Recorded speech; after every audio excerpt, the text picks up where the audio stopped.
Hello and welcome to Season 2, Episode 3 of the Role Models podcast, filmed at Authentic Collectables HQ in Perth, Western Australia. As usual, I am joined by Authentic head honcho, William Hall. William, hello for the second time, because we had a crack at this last week. We did. And we talked a lot about a certain GM announcement that was going to be this week. And by this week, I mean the week leading into Easter. now. It's now Yes. Monday afternoon when we're recording. And it got very quickly outdated by a GM bringing the announcement forward. I think you messaged me about an hour and a half after we'd finished recording. And said that was a really fun rehearsal that now has to go Let's in the do bin. that again. So welcome to this episode for a second time. Thank you very much. I think there's actually a bit more for us to talk about too. I think so. In the 4 days since we sat here and did this last. A fair bit has happened since then. But before we get into that, keep an eye out for the code word on this episode. If you're watching it on YouTube, if you're listening to the audio version, you'll have to go watch the YouTube version to be able to see what the code word is. Write us a message using that code word for your chance to win a $250 Authentic Collectables gift card. Our winner from last episode was at raveracer_9740. He said, I officially agree with Will on this one. Going back to celebrating a round winner is officially a great idea. It officially would add an extra incentive for the weekend, another opportunity for a celebratory skid, and yes, just what I need, another excuse to buy a model car. The code word was officially. And Officially official. I do now understand where your desire for this round winner thing comes from. And What it's a just to fabulous sell idea. Cars. All right. It all comes back. It all comes back to selling cars. more cars. That's All right. Fair That's enough. right. Anyway, keep an eye out this episode. See what it is. Send us a message for your chance to win. Alrighty, let's have a chat about what Authentic Collectables has released since we last sat down to chat here in the office. What have you got for us, William? We have actually been doing a bit of work since the last, not the last time we spoke, but the time before that. So a couple for our Ford collectors in roadcar land. So we had our Ford Ranger Raptor in true red.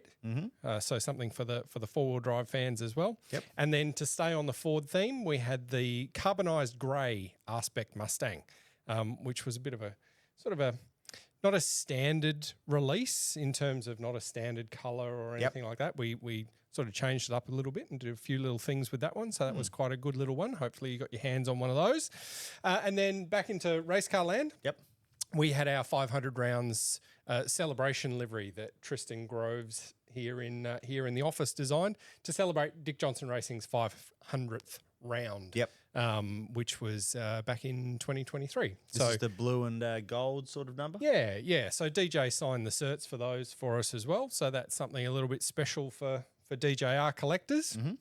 And then on the Holden side of the fence, because we wouldn't want to do Play favourites. Yeah, wouldn't want to play favourites. So we've done some plain body ZB supercars. Yep. So theory behind these is you can either just leave them in the colour we sold them to you stickerless in. race cars look badass. They do. Yep. They do. Or you can go and stick some stickers on. Yep. To however you would like. So something for our code 3ers, as we call it in the industry. Yep. Or as I say, if you just like a nice plain body race car, there's 3 to choose from. That sounds very good.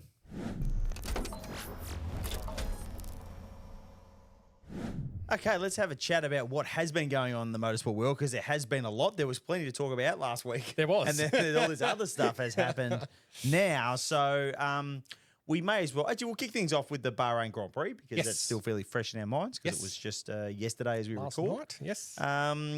Oscar Piastri has just kind of, as we sit here right now, it's hard to think anything, but he's probably the favourite to win the championship, right now, even though he's not quite leading yet. Man, he seems to have got Lando a bit rattled at the moment. He does, doesn't he? Like it was a solid performance all weekend, really. Yeah. And Lando, there's just a few issues starting to creep in, isn't He there? seems to have these peaks and troughs about him, Lando. Yeah. And the peaks are exceptionally good, and potentially he can still extract a little bit more out of the car than Oscar can at his absolute best. But Oscar's just like flatline, consistent, bang, here it is.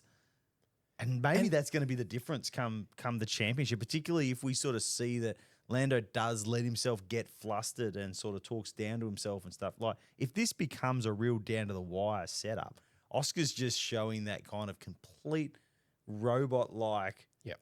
emotion, like lack of emotion that will mean that, if it's a case of whoever, gets pole in this race is going to probably win the Grand Prix, it's going to win the World Championship. You just think he's just going to go out and drive the car as fast as it goes. Yeah.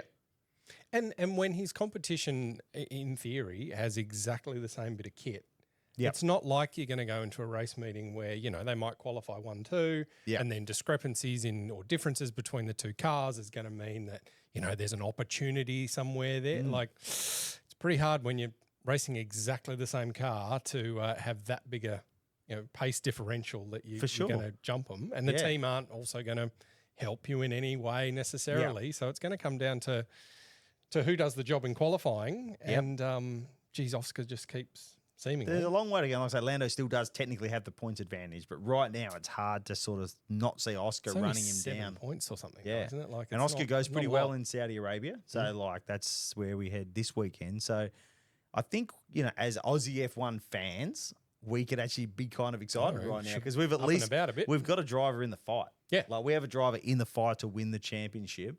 And it's a realistic outcome, and it just makes this year all the more fun. Yeah, absolutely. So it's reason to get up at stupid o'clock or stay up a bit later.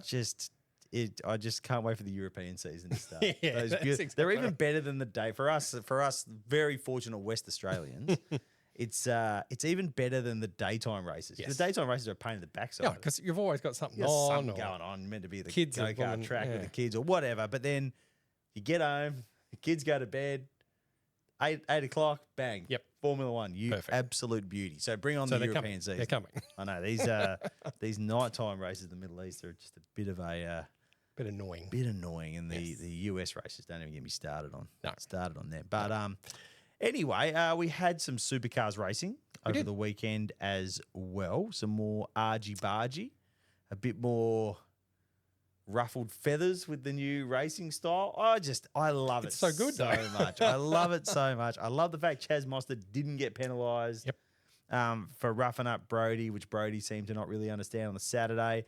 I love the fact that... And he was confused on the Sunday. I love it, and that's one of those things where I think if that had gone unpunished, it would have been okay. Yeah. Ryan did also Ryan Wood ran the leader of the race off the road. Yes. On the first lap, and so a 5-second penalty to me there is actually kind of okay. Like I find that an acceptable outcome as well. And again, only 5 seconds. It's not like in the bad old days where it'd be a drive-through. He could have won that race still if he hadn't ended up off the road through doing that. Yeah. And obviously, like Bruce Stewart hinted, he wouldn't actually say, but hinted that they were unhappy with that decision. But Chaz had really got away with, with some jar in the rear bumper work the day before. So I think, on the swings and roundabouts, those WA, you can probably go, I reckon it all kind of played out. It's just so good. And I think where you actually see what it's doing is in Matt Payne's move for the lead in the Sunday race. Yes. The fact that he was comfortable that he could have a go at that, knowing that he wasn't going to be penalised just because there was contact,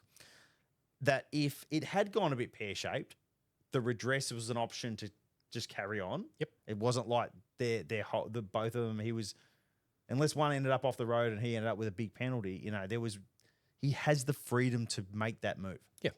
The freedom exists to do that. Whereas before, I would have gone, man, I don't know if it stacks up. And I think from Cam's position, he's not going to let that happen again necessarily either. He was probably just a little slow to cover, but again, even letting him cover and having the contact, they've got the freedom to go, we can put the car in this position and we can race like this because there is a very good chance that it will just go unpunished unless there is actually something really worth punishing. The concern now seems to be going back to the equipment in terms of what we do with these rims and this rim situation. And every team's got so much invested in the rims. It's an expensive fix. That, man, it's I'm not sure what the easy, cheap solution is. Well, I don't think there is one. I don't think there is one, no. But it needs to be resolved in some way. Absolutely, it has to be. It has to be fixed. They have to do something with those wheels. How Brody's rear stayed inflated. Yeah. No, it was a very predictable problem, and people within supercars tried to predict the leadership at the time that these decisions were made, which is not the leadership we have now, that it was a really bad idea. Yep. And yet. And it happened. And it was a really bad idea. Yep. So, yeah, they do have to fix that. There was a bit of Photoshop work of the old 5-spoker on a Gen 3 car kicking around. I haven't seen that. Oh, it's pretty good. It's pretty good. Yeah, I wouldn't mind it. I wouldn't mind it. So that's worth going and having a hunt around on Twitter for. But yeah, they're going to have to do more tooling. Have to do something. More tooling for us. Super. Yeah. But at the same time as I do my Dark Horse Mustang. Yeah, but they just can't carry on with this. We're onto something with these rules. Yep. I applaud Beardo for doing it. There'll always be disagreements, so over the wood thing. And it's great. Like all of this creates talking points as well. Correct. I was about to say it becomes that news item. It becomes that there's discussion point on socials. There's nothing wrong with Brody coming out and saying, hey, I reckon, like, if it was me, I reckon that should have been a penalty or shouldn't have been a penalty. Yeah. And Bruce saying, well, we're not happy we got penalised. No, of course you're not. Good. It's like, talk. So I don't want to be critical of Bruce either because, and I said this about Brock Feeney after Sydney, like being upset with losing is the absolute right emotion. Exactly what you want. It is the right emotion, like being okay with it. And if you feel a little hard done by, even if the bigger picture is that you weren't in the overall scheme of things, like don't let that worry you. Like show us the emotion. Yeah. And sit there in the press conference and say, I'm not going to say it, but I think you know how I feel about this. That's great. Perfect. That's great. So, yeah, there's a lot of good things happening around what Beardo is trying to do here, and not everyone's going to like it all the time. Yeah. But it fits in with finals. It fits in with what we should be doing, and there is positivity around our product in a way that there hasn't been for quite a long time, in my opinion. I guess it's going to come, you speak of finals. It's going to be interesting when we get to finals and, everyone's, the discussion about drivers knowing if you've been a grub or the opposition's been a grub. Yeah. That's all cool and fine while we're kind of getting towards finals. But once we're in finals and once everyone does have their elbows out, the line is going to become very blurry, and that's when there could be some really good dust-ups. Yeah, and that's... But again fantastic. That's awesome. Someone's going to be hard done by. And it's got to be a case. And for finals to work, it has to be a case of, in the same way that, they always say with State of Origin, Rugby League, players get away with more. Yeah. They want the game to be harder, faster, and flow better. Yep. And I think that we need to see that as well. Like there needs to be probably another level of, right, it's finals now. It's just one of those circuits that, being Adelaide, someone just tips you just a little bit that normally might be just a little run wide on the grass. Your nose in. And all of a sudden someone's in the wall and it's broken. But that is exactly where the idea of this outcome-based penalty system is obviously the right decision. I still can't believe people argue against it. Like if you run someone onto the grass somewhere or you run them into a tyre wall, doesn't matter that the contact is the same, the outcomes are different, and your intention when you did it was totally different. Yeah. Because you know what's on the outside of that corner. Yeah.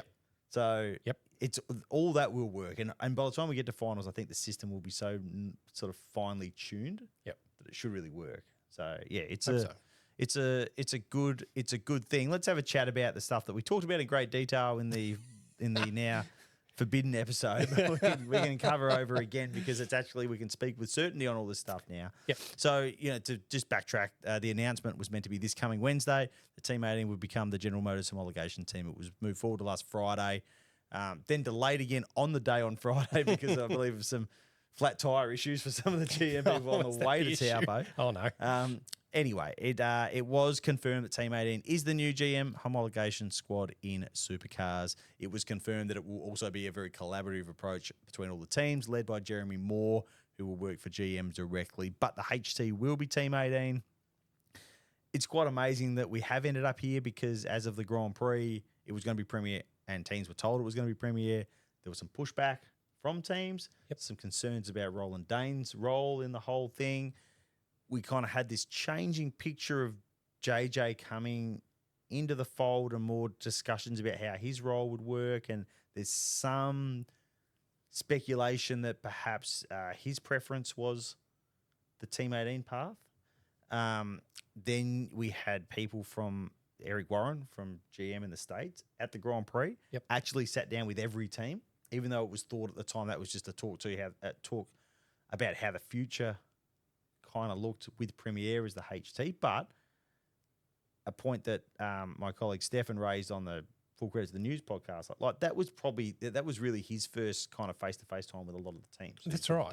So it was more of a learning there's exercise for him. There's a very good chance that there was just a different perspective from the guys in the States after that, and something there led to them being interested in Team 18. There was a lot of talk around the launch of the role that Adrian Burgess can play as someone who, as of the end of 2023, was the head of motorsport at Supercars and was obviously heavily hands-on involved with the introduction of Gen 3 as well, and should have a pretty good understanding of how the whole thing works. And has been team principal at 3 of the major teams in the sport. You know, yes, over a very long period of time, and each of those teams are vastly different now to what they were in the past, but it's not like Adrian doesn't know how a good team operates. Not at all, has then, as you say, spent a lot of time in Supercars as well. Yeah.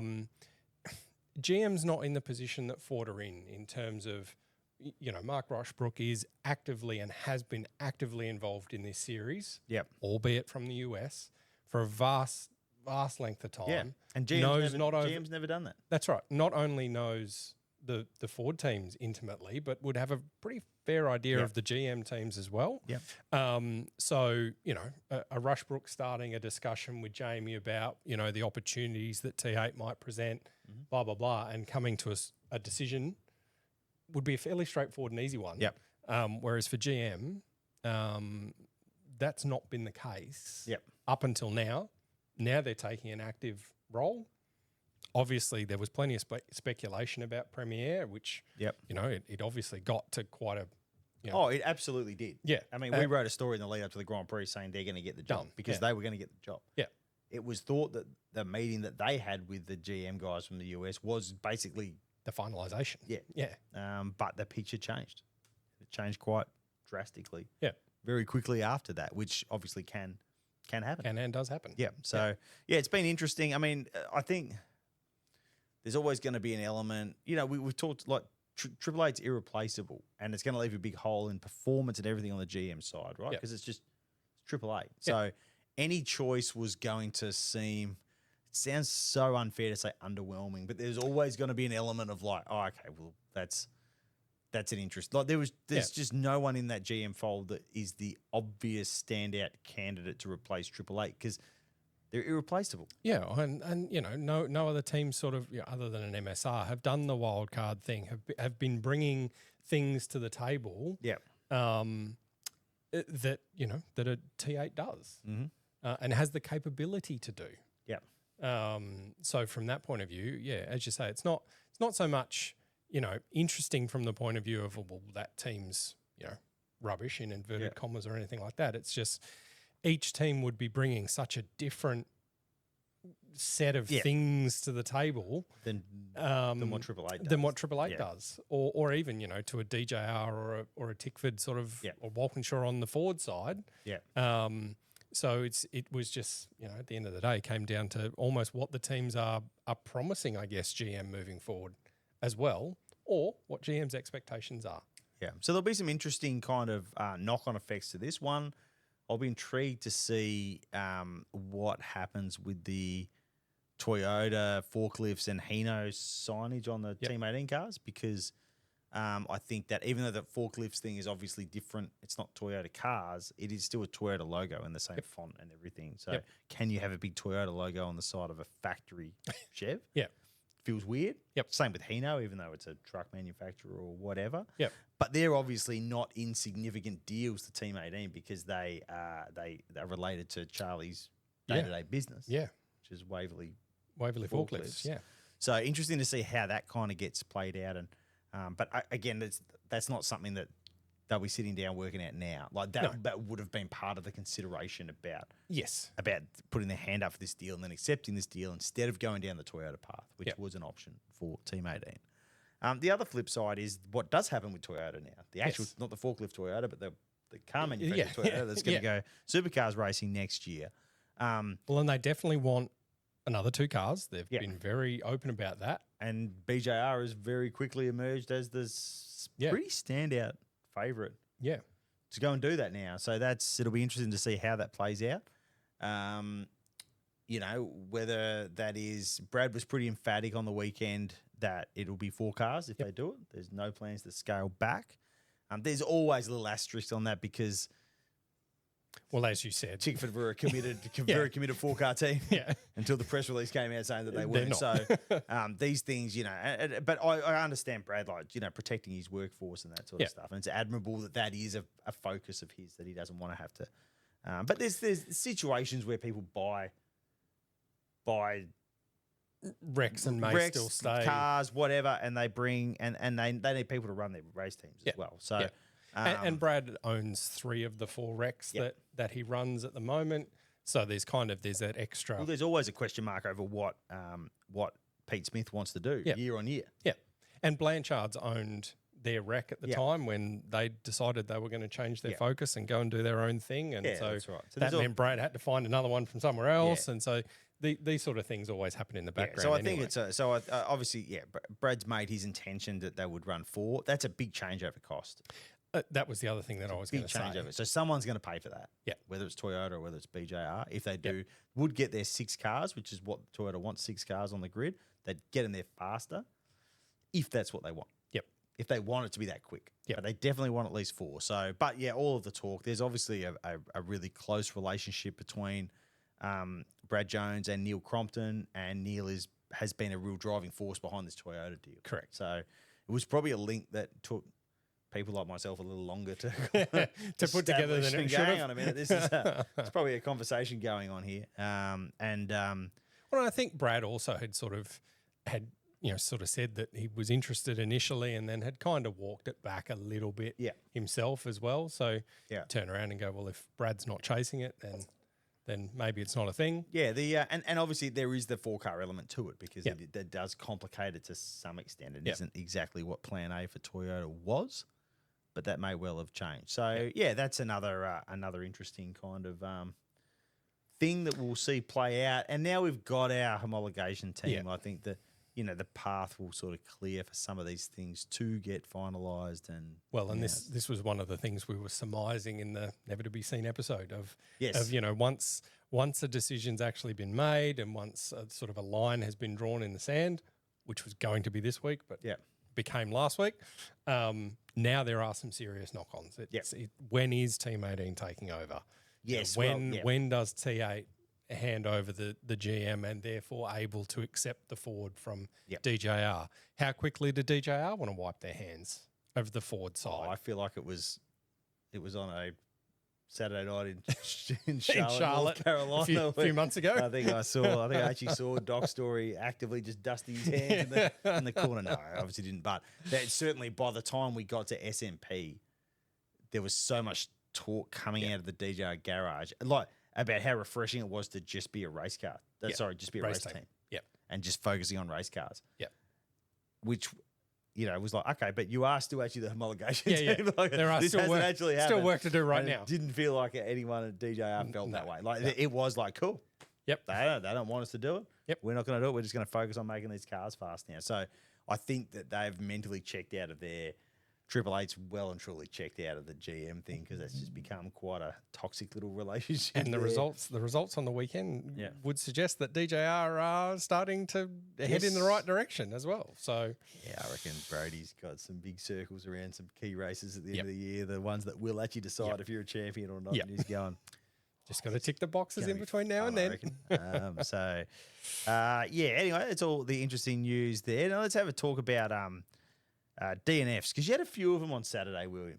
You had a number of DNFs on Saturday. I had probably more DNSs than DNFs. Well, you had a DNS. To be fair, you had a DNS and then a DNF later in the day. And later we can talk about. And technically, that was late Sunday morning, probably. Early Sunday morning. Well, that's true. So tell us what. So you actually. Neither of us had a particularly overall successful start. No. So we probably should add that this was round 1 of the West Australian Formula Ford Championship, of which Andrew and I are both a part. Mm-hmm. And we're hoping for a reasonably good year. Yeah. And after round 1, only one of us has had a semi-good start to the year. Yeah. So I had a DNF in qualifying when my engine decided that it had had enough 1.5 laps into qualifying for the new year. Yep. Which wasn't ideal. Yep. Then your car decided that its drive shaft in race two mine went real well in quali. It was fast.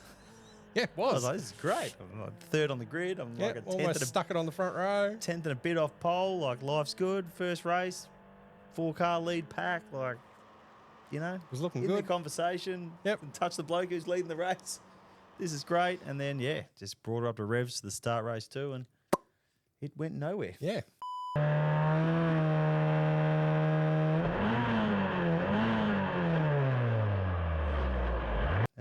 So it could have got worse. So I didn't get collected, so that was a bonus. But yeah, I really don't know. I still don't know if it was a good day or a bad day. Yeah, I'm in that, and then I didn't make a heap. My head wasn't quite in the last race. I made good early progress, and then got a bit stuck and got back to 6th, and probably should have finished 3rd, but didn't. So I'm sort of like, was that a good day or a bad day? Yeah, I don't know. It was better than mine. It was better than yours. So from that respect, I'll give you that. It was better than mine. I think I've landed on. We did have a long discussion about whether it's better just to suck from top to bottom, or to be going real good and then have something go wrong. Yeah, which does. Geez, it hurts. But I think I've decided it was better to go good in the first place than just suck all day. Right. So I think you're right. I'll take that one. And then you ran. Then you had fuel. well, no, I was about to say, and then you had another drivetrain problem later in the evening. Oh, yeah. I definitely blew a chain to smithereens on my go-kart when we went dirt karting to drown our sorrows of a there tough was plenty day. Of drowning. Yeah, and then I sent a chain into the stratosphere, and then didn't have another one that fit.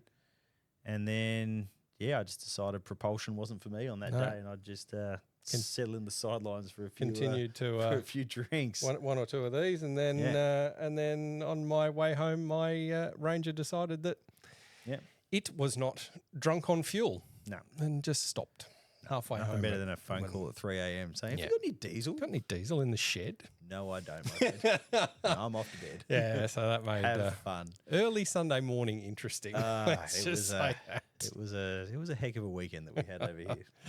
Anyway, on to round 2. Yes. Yep. Collie next. That'd be fun. Your first first taste time. of Collie. You'll love it. It's awesome. It's a good time. All right, let's talk about important things. All right, well, we've been self-indulgent about our own racing cars enough. I think let's be even more self-indulgent about your tiny little racing cars. Now, what have you announced that's coming up in the future? Again, I alluded to the fact that we've been busy actually releasing some product, but we've been even busier announcing some product. So just still catching up on all our 2025 announcements for Supercars land. So what have we done? We've had the Shell cars announced. We've had the WAU cars announced. We've had the Penrite cars announced. MSR, Team 18, you name it. I've probably forgotten something in there, but in 1/18th and 1/43rd scale, you can place a pre-order at your local stockist, or you can still register your interest for all of those on our website as well. Then something that you went to between the last times we saw each other was Ford's 100th anniversary. Yeah. So that would have been a cool little event. It was cool. It was at the Melbourne Showground. It feels like it was 5 years ago now, to be honest. Yeah. All the stuff that's happened since then. But that was at the Melbourne Showgrounds. It was a great event. Some really cool cars there. All of the Ford Supercars drivers were there, except the WAU guys, but that was because they were actually down at Phillip Island racing GT cars, so it wasn't they had an exemption. Pre-Toyota walkout sort of situation. Bruce was there. Yes, I saw Bruce there. On WAU's behalf. So there was it was great. They sort of ran through their history and some iconic cars, and True Blue was there. Yep. The thing that I found amazing is they had they had a bunch of dealers from Australia and New Zealand there, and they were sort of talking about how long they'd been involved in the Ford Motor Company. And there's 3 dealerships in Australia that started in 1925. Wow. Started 100 years ago. They were foundation Ford dealers that still operate. And the amazing, and I forget the names, but it's amazing that they're like, oh, we're joined by so-and-so Smith from Smith and whatever. Like, it's still in the family. They were all still connected to the same families. Yeah, that's cool. It's one of those things that's was actually, you think, man, it's amazing to have had an association with a brand and a business running for that long, and all the cars that have been. We started at the very first Ford cars, and they're still selling Rangers and whatever today. So that was kind of cool. And then there was the announcement of the Mustang Cup, Yes. which the plan is for that to start next year. There's still a whole bunch of question marks about. Well, first, Motorsport Australia has to approve it, and then where it's going to race. Will it be on Supercars? Will it be SRO? Yep. You know, where is it actually going to fit in? All that sort of stuff. Because it's sort of they're a little.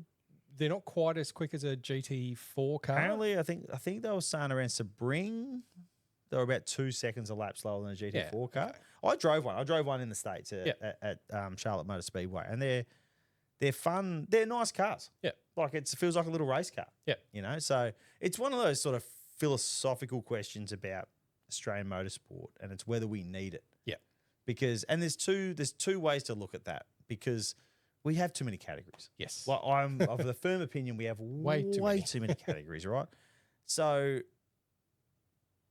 it's kind of like, this is actually a good category. Yeah. My only criticism is that we don't need it because there's other stuff. Yeah, even though, and it's very hard to take something else and get rid of it and put this in, even though it is actually a good category. And Ford is adamant, and I asked them this, like I said, like, don't we have too many? Like, where's this going to fit in? They're adamant there's a market. Yep. They're adamant that it'll fit in just above Toyotas. It could be entry level, but it could also sit just sort of above Toyotas and be the link between doing Toyotas and doing Super 2. Yeah. Because quite often people take that direct step there. And they're probably going to be more relevant than, say, a Carrera Cup. Well, they see Carrera Cup as they see it as a competitor to Carrera Cup. Yeah. That's what Ford sees it as, because it will be cheaper, because racing Porsches is expensive. I don't know exactly what a season. The cars are $160 US. I don't know what a season would cost because we don't know enough about it yet. But that's obviously the purchase price is less than what a Porsche would be. Yeah. Although 160 US at the moment, it's about $4.5 billion Australian. But that's right. it's you know, it probably is more relevant because it's a stick shift, it's a rear wheel drive, it's a V8 motor, all that sort of stuff. So like I say, it's a good concept. I hope it works. I think it could have its place. I just worry that there's just too much stuff out there. Well, and I mean, you can have a Mustang in almost any shape you like now, because you'll be able to have a Gen 3 car, a GT3 car, a GT4 car, or a Dark Horse. Yeah, so it's an interesting one. Like I say, I don't mean to be critical of Ford for doing it. They obviously see the market there. Their job is to try, and this is a customer program, to try and make money by selling racing cars. Yeah. Fully get that. We're just so crammed with categories. Yeah. And even if it's a really good category, I think it's worthwhile to discuss whether we really fit or not. Yeah, whether we really need it or not. Either way, I'll probably make some models of it. Yes. But to go back to the 100 years. Yes. All right. Yeah, we got a little sidetrack there, as we always do. To celebrate the 100 years, Tristan, who I referenced earlier, as a part of the team here, has done a livery on one of our Gen 3 Mustangs. So all fully endorsed and officially licensed by Ford. Just to celebrate the 100 years. So that's a pretty cool looking little car. It is. Getting back to last weekend in New Zealand, obviously the Shell V-Power Mustangs sort of weren't not Shell V-Power Mustangs. No. They were Jet Courier Mustangs. So again, as a part of our relationship with DJR, we helped them put these liveries together. Which has meant we've been able to get them out to market fairly quickly. So again, with these two, both the 17 and 38 car, you can get onto our website or go to your nearest stockist and put your name down for one of those in both 18th and 43rd. And then little sneaky peeky, hopefully this week, next few days, we're going to drop a dirty version of James McFadden's 2023 sprint car, the Hodges Motorsport Napa car. Yep. So dirty version. It'll be a website exclusive. You'll only be able to grab it off our website, and I think McFadden might have a few for his website as well. Yep. So keep your eyes and ears open on our website and our socials, etc. Right. And you'll be able to get your hands on one of those.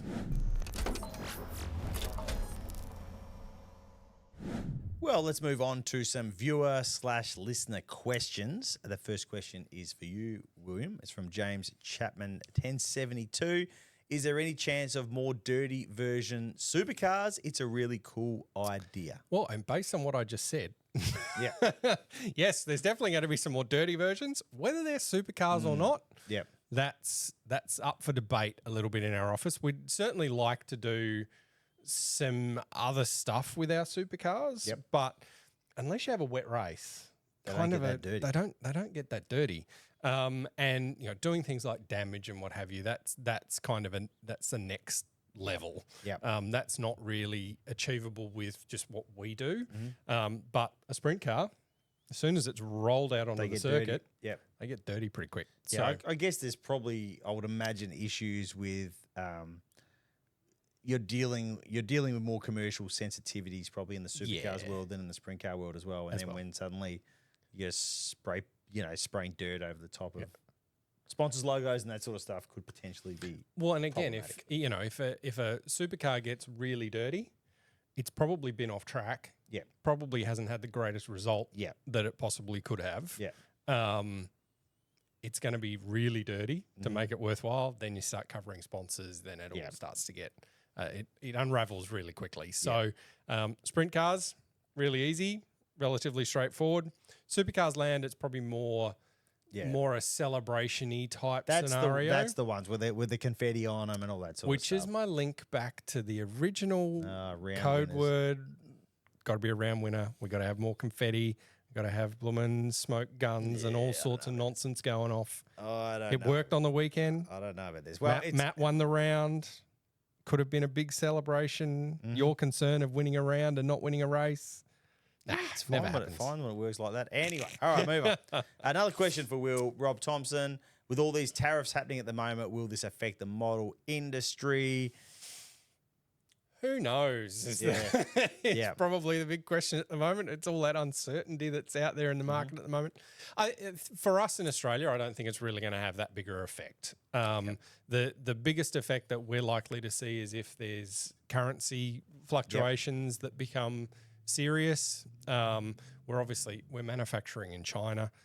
That won't change for the foreseeable future. So it just depends a little bit on how their economy goes, what happens with the currency, what happens with the US dollar, all of those sorts of things. That'll be the one thing that may or may not have an effect on it. It may have a positive effect on us. Yeah, we just don't know. Just as a business, we obviously were starting to look with what we're doing in sprint car land. We were starting to look at opportunities in the US. They have probably dried up in the short term, at least, because it'll just cost too much for them to get the product into the country. Correct. But then you do a little bit more research on the tariffs, and I'm not entirely sure that diecast would even be tariffed at the moment. It's really hard to just navigate the whole thing at the moment. So short term, I don't think it'll have that bigger effect. It certainly won't stop us buying them out of China or anything like that. It'll just be what happens with the dollar. Great. That's a question for both of us. Will and Avio at the bar buying drinks. Who is paying? I don't know. You're a good payer. You're pretty keen to get You're pretty happy to get the card out. We're pretty even. Really. I just like going to the bar. I don't care if I pay or not. Yeah. Just rip the company card out and away we go. Yeah. No. So I don't. I reckon we probably run a dead heat. We've never had any fights over who's picking up the check. We just get on with it. Yeah. Righto. So a question for AVL. Dylan Scarborough. Which current supercars driver would do a great job starting and running their own team post-retirement? There's a few that actually do kind of run teams dabble in it now, don't they? Because you've got Chaz running his GT4 team. And I think Chaz would be a great figurehead for a team. Like I could really see. I think this is a forward-facing thing that he is doing by running this team. And I could see, I think he would be a good... He's sort of a calming influence. He's a very personable kind of guy. I think he'd be great at doing that. Nick Percat runs his go-karting team, very successful go-karting team. Yes. I think that is what he will do post his career, but I think he just loves the car. He loves the karting stuff. I think that's what he really wants to do. Yep. And he's tied up and Bailey's partner's heavily involved. And I think that is a glimpse into his future, but it would just be karting, I think. Yep. Never actually spoken to Nick about that, but he does certainly love what he does in that karting space. You've got Cam Hill, who sort of ran his own programs pretty much until he got to Triple Eight to do the Super 2 stuff. He was always sort of running his own programs there. Well, family-based. His dad Colin runs that. They won the Formula 4 title and a Carrera Cup title. Just doing all that sort of stuff. So Cam's got hands-on experience in terms of running cars. I think someone like Brody would be exceptional. Like he's really Yes. he's really hands on. Like he knows everything about how those cars work. He'd be a hard guy to drive for, I reckon, because his expectations are huge. What makes him so exceptionally good? And I spoke to David Noble about that a couple of weeks ago. Yes. That he does bring he brings a pressure to everyone around him to perform in a really positive way. Yeah. But it's like, Brody expects a lot of himself, and he expects a lot of those Everyone around else to him. do the same. Yeah. And so I think, but they're the sort of things that could make him, between his technical knowledge and that kind of strive for perfection, like I think he'd be a really good team boss as well. So out of the people not actively already doing stuff, and he also does do crew chiefing stuff in sprint cars and all that sort of stuff. Yeah, well, he's been to the Paul Morris School of get out and get stuff team done. management almost, hasn't he? Yeah, correct. So yeah, that's my little overview of that. That's a good pick, that one. I like that. All right, I'll grab this one. James, it's a question for both of us as well. James Shannon, will you be introducing a Speedway guru for the Role Models podcast? Where do you see the brand heading Speedway-wise? Could we see the crew at different Speedways in the future? I'd certainly love to go. I think we needed an exploratory trip to... Exploratory? Yeah, exploratory. It's been a long weekend. We need a trip probably to the Classic, I think, in the not too distant future. I absolutely think we need to do some more work on the East Coast. Yeah, I think we need to go check that out. So we've kind of got, in terms of, for the podcast, I think we can cover off what we need to for the most part. But we do, I'd say the sprint car consultant is probably Jason Pride, who happens to work just around the corner from HQ here. And it's where we sort of came up with the idea of you doing these sprint car models, and he's sort of been pretty crucial in terms of going, that's what a sprint car should look like. Between Tim Hodges over in Melbourne with the program that he did with McFadden with the Napa car, and then bringing Jason into the fold over here, they're how we ended up here. Yes, put it that way. Yep. And it's now we're sort of a bit more involved in the sport, I guess is the best way of saying it. Now, you would have seen in our last development podcast, we're starting to do some different hoods. We're starting to do some different left-hand arm panels and things. So there's more stuff that we're now doing and exploring. Now we're a bit more sort of involved in the sport, as it were. And we won't say that we're at Jason's workshop drinking till 3 a.m. Definitely not. Definitely never bring that up. That was a business meeting. It was a business meeting. I could see you measuring things up on the cars. Absolutely, I was. Yeah. All right, auctions. What are you auctioning off at the moment? So we sort of, based on the fact that we were going to record this last week, we had a bit of a theme running of being New Zealand. Finished? Oh, no, it hasn't finished yet. Finished yet. But we had a theme of New Zealand. So so we grabbed out the pre-production sample of the NZ Mustang safety car that ran at the final round at Pukekohe a few years ago. Because the team at Supercars completely rewrapped that to say thanks Pukekohe. And then we're pairing it with just the standard safety car from the same year. So both pre-production samples, both now available on our website as an auction item, as we say. So head to our website, look for the current auctions tab at the top of the website, and get your bid in. I think bidding closes the end of this week. Can I just put a request in, because we can sort of in the background I can see these cars. Can you please do one of the famous or infamous safety car? That was a Porsche. Yeah, so there's a few licensing issues, but I would love a safety car. Was quite a funny. So to explain that, I can't remember what year it was, maybe 2017-ish. Yeah, somewhere around there. Supercars had their safety car wrapped. I think it was to launch the Porsche program. Yeah, from memory. Yeah, so it was wrapped. Photos were taken of it. The photos were distributed to media, and someone eventually realised that it didn't say safety car. It said safety car. The number of eyes that would have seen that car. But it's like it was just the E and the T in the wrong. So I got to be honest. I saw the photos. I didn't spot it straight away. It wasn't it almost until looks right. Someone went, but it had all been distributed. One of those things that it tricked everyone. And it was just the E and the T around the wrong way, but it was the ridiculous safety car, and I had to get very quickly rewrapped and then rephotographed. But it was all too late. Always, well, it was out there. It was out there. You'll find We'll get Ben to find a photo of it. There'll be photos out there. There has to be photos of the safety car out on the internet somewhere. Well, that will just about do us for what was the episode 3.5? I think we can call it of season 2 of of Role Models. So thanks for tuning in. Look for that code word. Make sure you put yourself in the running to win $250 gift card. We'll be back at some point in the next few weeks. We'll try to be a bit more organised and actually get it on time and not record we couldn't it twice. We couldn't do much about an announcement getting shifted. No, that wasn't our fault. We weren't expecting that. So not really our fault, but yeah, we'll be back in a couple of weeks to talk more role models. Cheers, guys.